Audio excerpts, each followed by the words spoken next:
Et bonjour tout le monde, j'espère que vous allez bien et j'espère que vous êtes en forme. On se retrouve une fois de plus pour l'Actu des Mouches, émission consacrée à l'actualité cinématographique et vidéoludique. Alors, cette semaine, deux, trois petits trucs. Déjà, il y a très peu de sorties, donc la vidéo va être un petit peu plus courte que d'habitude. Côté ciné, il y a quelques films que je vais évoquer. Il y en a un qui se démarque un petit peu du lot d'un point de vue renommé, on va dire, hein, parce que, attention, je ne dénigre aucun style de film, ou bien au contraire. Et côté jeux vidéo, il me semble, si je dis pas de bêtises, vous le verrez de toute façon, mais qu'il y a 4 sorties, j'allais dire notables, non, 4 sorties tout court. Donc ça va être un petit peu plus court. De plus, je le précise, mais de toute façon, vous allez le constater par la suite, il n'y a pas les bandes annonces cette semaine parce que je ne vais pas avoir le temps du tout. Donc je ne donnerai un avis que sur les bandes annonces que j'ai déjà vues auparavant. Si j'ai pas vu les bandes annonces, je donnerai juste un avis sur, comme d'hab, sur le pchit de manière générale. Et qu'est-ce que je voulais dire? Et j'ai modifié deux, trois petits trucs au niveau de mon micro. Je sais pas s'il y aura un grand changement.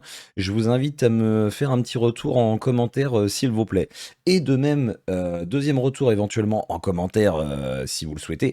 Est-ce que il y a des fois, je ne mets pas les bandes annonces quand, notamment, je n'ai pas le temps. Est-ce que c'est utile? Je sais plus si j'avais déjà posé cette question, mais je la repose au cas où. Est-ce que vous voyez une utilité à ce que je vous mette les bandes annonces? Elles sont un petit peu floutées, enfin floutées, l'opacité est vachement diminuée par rapport aux droits d'auteur notamment. Mais est-ce que vous y voyez un intérêt ou pas? Voilà, c'est juste une question, savoir si je mets uniquement les affiches pour les prochaines vidéos ou est-ce que je conserve quand même les bandes annonces. Et sur ce, ça fait déjà, je pense, plus d'une minute que je blablate, donc nous allons pouvoir démarrer de suite sur les sorties cinématographiques. Première sortie, il s'agit d'un thriller français qui se nomme Drone. Une nuit, Émilie, une jeune étudiante, remarque qu'un drone silencieux l'observe à la fenêtre de son appartement. Les jours suivants, il la suit et scrute chacun de ses mouvements. D'abord protecteur, le drone devient inquiétant. Émilie se sent de plus en plus menacée. Bon bah là vous voyez par exemple sur ce film, de ce que je lis du pchit, j'ai pas grand chose à en dire, aucune idée de comment va se dérouler le film. Ça peut être intéressant. Après, un drone protecteur, j'ai du mal à comprendre parce que quand tu te fais épier par un drone, pour moi, t'es déjà plus dans le côté négatif que dans le côté positif. Donc curieux de voir ce que ça peut donner. J'ai pas l'impression qu'il y a eu beaucoup de promotion autour de ce film, donc à voir si ça sort. Par chez moi en tout cas. Et comme quoi, vous avez vu de temps en temps, on sait faire des thrillers en France. Deuxième sortie qui est de nouveau un film français, mais cette fois-ci nous revenons dans la bonne vieille comédie et le film s'intitule On fait quoi maintenant? Brutalement licencié à 58 ans, Alain décide de monter sa propre société pour se prouver et prouver au monde qu'il n'est pas devenu inutile. Ça va, 58 ans, il était pas si loin de la retraite, à 20 ans près, attendez. Embarquant dans son improbable projet, Véronique, son ancienne collègue bloquée depuis des années dans la dépression, et Jean-Pierre Savarin, un animateur de jeux télévisés sur le retour, il n'y a aucune virgule. Et attendez, je vous le relis quand même, pour vous montrer à quel point, des fois, c'est écrit, mais avec le cul. Je suis désolé, je suis pas journaliste de métier, mais je trouve ça scandaleux de faire des résumés comme ça. Embarquant dans son improbable projet, Véronique, son ancienne collègue bloquée depuis des années dans la dépression, et Jean-Pierre Savarin, un animateur de jeux télévisés sur le retour, virgule. Il s'attaque au secteur qu'il pense être le plus porteur, la garde d'enfants. Le pchit comme ça me laisse un petit peu indifférent honnêtement. Après, le mélange Isabelle Nanty, Gérard Darmon et Lucien Jean-Baptiste, excusez-moi, je me rappelais plus de son prénom, pourtant il est très connu. J'aime bien cet acteur, je le trouve sympathique dans ses rôles, sympathique de manière générale. Mais voilà, donc à part c'est peut-être le trio justement d'acteurs qui pourra donner de l'intérêt à ce film, dont je pense pas grand monde n'a entendu parler. Et en même temps, j'ai envie de dire, avec un pchit comme celui-ci, ça donne pas envie. Je parle pas du contenu, attention, je parle de la façon dont c'est écrit. Sortie suivante, et c'est encore un film français, mais cette fois-ci c'est une comédie dramatique.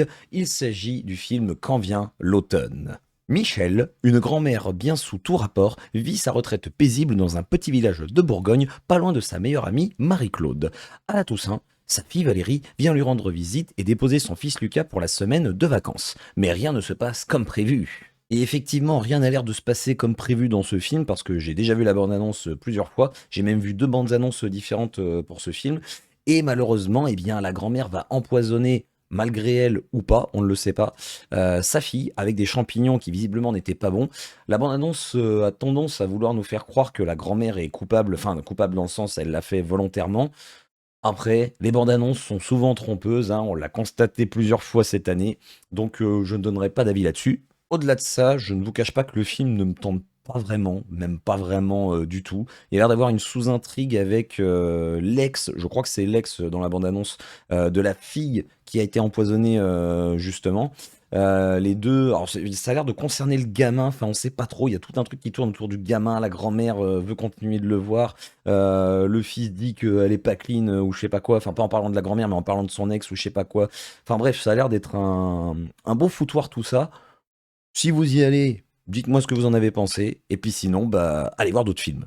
Et dernière sortie de la semaine, il s'agit d'un film qui est attendu par beaucoup de monde. Alors moi, je l'attendais pas plus que ça en soi, même si j'avais bien aimé le premier, mais je trouve qu'on en a beaucoup trop fait sur le premier par rapport à ce que vaut réellement le film.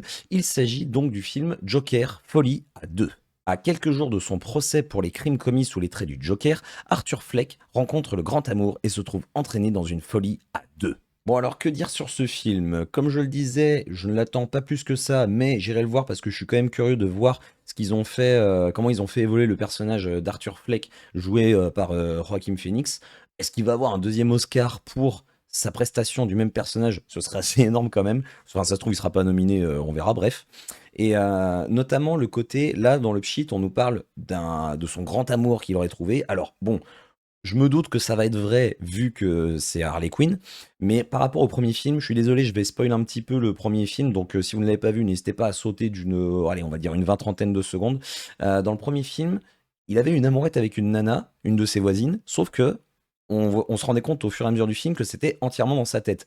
Donc, il y a rien qui nous dit que ça va être vrai dans ce film-là. Je dis ça, mais je suis convaincu à 100% au fond de moi que c'est vraiment le cas, mais c'est juste que c'est assez étrange de se dire, tiens, dans le premier, il a complètement rêvé à un truc, et dans le 2, ça va vraiment se passer, mais pas avec la même personne. Après, à côté de ça, il y a beaucoup de gens qui ont râlé sur le côté, oui, c'est scandaleux, ça va être une comédie musicale, non mais c'est n'importe quoi et tout. Après, alors c'est pas déjà, il paraît que ça ne va pas être une comédie musicale, c'est juste qu'il va y avoir des passages chantés, oui. Alors ben, c'est une comédie musicale, tu me diras, ouais mais non, parce que si c'est 3 passages chantés sur l'entièreté du film, je n'appelle pas ça une comédie musicale. Emilia Pérez qui est sortie cette année, oui déjà c'est un peu plus une comédie musicale, même un peu trop par moment, mais bon, ça j'y reviendrai en fin d'année. Donc non, à côté de ça, il a l'air d'avoir bah, l'esthétique du premier film est totalement respectée. Le personnage a l'air fidèle à ce qu'il était dans le premier. Je suis curieux de voir un petit peu également quel impact a eu son personnage dans le premier film. Parce que là, j'ai l'impression que dans le 2, c'est encore plus le chaos à Gotham. J'ai l'impression qu'il est soutenu par pas mal de monde, ce qui dénote complètement avec bah, l'histoire du Joker telle qu'on le connaît en fait dans la saga Batman notamment. Et à côté de ça, je suis également curieux de voir la prestation de Lady Gaga parce que je trouve que c'est pas une mauvaise actrice. Forcément, j'imagine que le chant va être mis en avant, notamment avec elle. Je sais pas quel est le talent de Joaquin Phoenix au niveau du chant, mais voilà, j'imagine que ça va l'aider encore une fois. Je parle de Lady Gaga à, à grimper encore des échelons dans le monde du cinéma. Et nous en avons donc terminé pour les sorties cinématographiques. Nous passons désormais à l'actualité vidéoludique. Première sortie, c'est un MMORPG qui sort ce mardi 1er octobre sur PC, PS5 et Xbox Series. Il s'agit du jeu Throne and Liberty. Comme je vous le disais, il n'y aura pas les bandes annonces, donc je vais directement lire tout ce qui est écrit sur Actu Gaming. Même si, comme j'ai pu le constater récemment, des fois il y a des 3 conneries qui sont racontées dedans. Prenant place dans un univers orienté fantasy, ce titre promet notamment d'accorder aux joueurs et aux joueuses une grande liberté dans l'exploration des vastes zones et donjons du monde qui les entoure, ainsi qu'un gameplay leur permettant de changer de classe en fonction de l'arme équipée. Alors, le début, ça sert à rien, clairement. Un MMORPG où tu peux explorer de vastes zones et des donjons. Mais les gars, je crois qu'on n'a absolument jamais vu ça dans un MMORPG et même dans un RPG tout court. Donc bref. Par contre, un gameplay qui te permet de changer de classe en fonction de l'arme équipée, c'est pas tous les jeux qui proposent ça. Il y en a quelques-uns, mais à voir du coup ce que ça peut apporter. Enfin, à quel point il y a vraiment la distinction qui est faite dans le gameplay à proprement parler. C'est un MMORPG, donc il y a peu de chances que j'y touche. Après, j'ai juste vu quelques images niveau esthétique. Ça a pas l'air dégueulasse, honnêtement. Donc, celles et ceux qui aiment le genre MMORPG, notamment dans un univers fantasy, bah, j'ai envie de dire, n'hésitez pas à tester, puis pourquoi pas même m'en faire un retour en commentaire. Sortie suivante, cette fois-ci, nous sommes déjà le jeudi 3 octobre et oui, c'est loin la période où, c'était il y a quelques semaines je crois, où on avait 10 jeux qui sortaient par jour, sur une semaine entière. Là, c'est un jeu tous les 2 jours et donc on se retrouve donc, sur PC, PS5, Switch et Xbox Series avec le jeu Kill Knight. Il s'agit d'un twin stick action shooter en vue isométrique. Ah d'accord, il s'agit d'un sous-genre de shoot 'em up. Eh ben écoutez, je ne le savais pas. C'est un jeu de tir multidirectionnel dans lequel le personnage du joueur est contrôlé à l'aide de 2 joysticks. Le premier pour se déplacer sur un plan plat et le second pour tirer dans la direction dans laquelle le joystick est poussé. Là, vous vous doutez bien que je ne vous lis pas le résumé du jeu. Là, je vérifiais ce que c'était justement le twin stick shooter. Et donc, pour en revenir au jeu, arborant une esthétique rétro et s'inspirant des jeux d'arcade de l'époque, ce titre au gameplay nerveux nous propose de contrôler un chevalier banni dans les abysses. Son objectif, survivre aux 5 étages mortels présents sur sa route afin de terrasser le dernier ange encore en vie. Eh bien, j'ai envie de dire, le pchit me donne plutôt envie comme ça. Après, le côté rétro, je suis moyennement d'accord parce que j'ai vu quelques images du jeu. Pour moi, on est plus sur quelque chose d'actuel. Alors après, j'ai vu vraiment pas grand-chose, j'ai vu quelques extraits par-ci par-là, mais ça se veut pas aussi rétro que le jeu dont je vous ai parlé la semaine dernière, je ne sais plus, c'était le jeu d'enquête en forme cubique avec les niveaux qui sont générés de manière procédurale. Enfin bref, passons. Donc voilà, je trouve que c'est pas dégueulasse visuellement, ça me fait même penser un petit peu à Hades. Donc je n'y jouerai pas bien évidemment parce que je n'aurai pas le temps d'y jouer, mais ça peut être intéressant pour celles et ceux qui aiment ce style de jeu. Et nous arrivons déjà à l'avant-dernière sortie de la semaine. Cette fois-ci, on se retrouve uniquement sur PC le même jour avec la sortie du jeu Vestige Fallen Tribes. Il s'agit d'un deck builder orienté auto-battler développé et édité par Wanadev Studio. C'est compatible avec les casques de réalité virtuelle. Quel intérêt? Enfin, c'est vraiment une question, hein. C'est pas un jugement, c'est quel intérêt de jouer à un deck builder avec un casque de VR? Autant mettre directement en place un jeu de cartes que tu achètes et c'est tout. Mais après, voilà, je pose la question. Ce titre se déroulant dans un univers SF tribal, alors c'est peut-être pour ça le côté VR, c'est histoire d'avoir une esthétique visuelle autour de toi, nous propose de construire le meilleur deck de cartes possible. Bizarre pour un deck builder, afin de permettre à notre clan d'enchaîner les victoires dans des combats PVP tactiques au tour par tour. Du coup, bah, j'imagine que c'est un jeu axé exclusivement pardon, multi. Je me trompe peut-être, mais c'est comme ça que c'est vendu dans le sheet. Peut-être qu'on peut jouer uniquement contre le CPU, c'est possible. Je n'ai vu aucune image de ce jeu. Très particulier comme choix de mélange, on va dire, entre la façon de jouer pour le style de jeu en lui-même. Donc, intriguant. Je vous laisserai vous faire votre propre avis. Je dis ça, mais c'est comme à chaque fois, bien sûr. Enfin, à chaque fois, c'est pas mon avis compte et vous devez accepter mon avis. Je dis ça comme ça, bien évidemment. Non, non, vous fermez vos gueules et vous acceptez mon avis. Mon avis, c'est celui qui compte et c'est tout.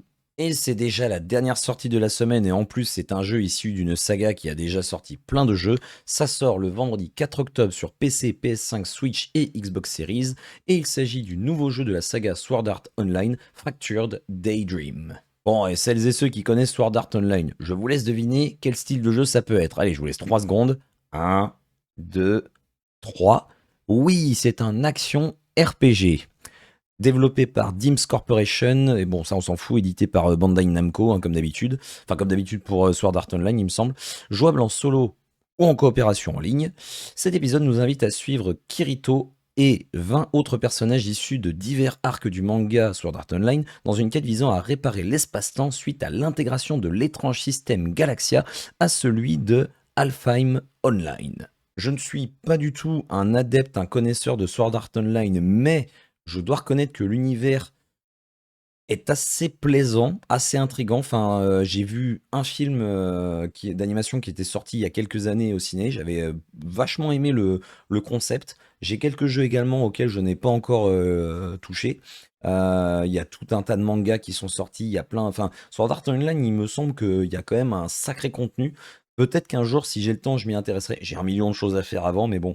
Donc tous ceux qui sont des habitués de Sword Art Online, j'imagine que vous allez vous jeter dessus.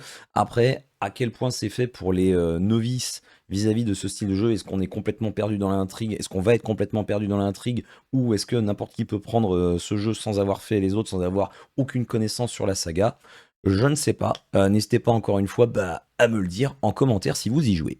Et nous en avons bien déjà terminé. Et comme je vous le disais, cette semaine, il n'y a pas beaucoup de contenu. J'espère malgré cela que je vous aurai donné envie d'aller voir certains films et ou de jouer et tester certains jeux.